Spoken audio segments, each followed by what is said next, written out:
Good morning, friends. This morning I wanted to talk to you a little bit about using comparative and superlative language.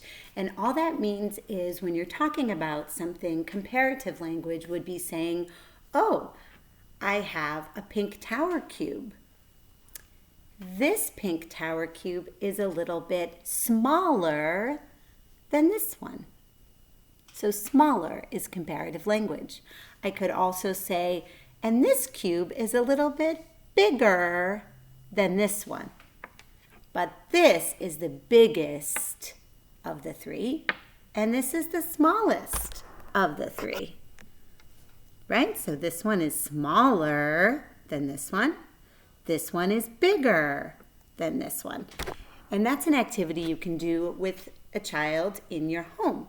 Can you find a ball that's bigger than this one? Maybe you're holding a golf ball. Or can you find the biggest ball in the house?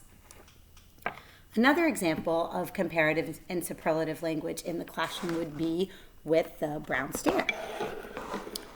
So we have a thin brown stare. This one is thicker. This one is thinner. And I can bring over the thickest one of all. So this is the thickest. It's thicker than this one. And this one is thinner, or the thinnest of the brown stares.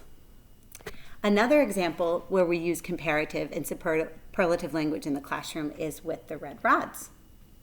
So with the red rods, the language we use is longer and shorter. So this red rod, if you're looking at both of them together, this red rod is shorter. This red rod is longer. Of the two, this is the longest. This is the shortest. And it's important to have them lined up for the child to see. So maybe you could have a few blocks or a few balls, and you could talk about which is the largest or the longest.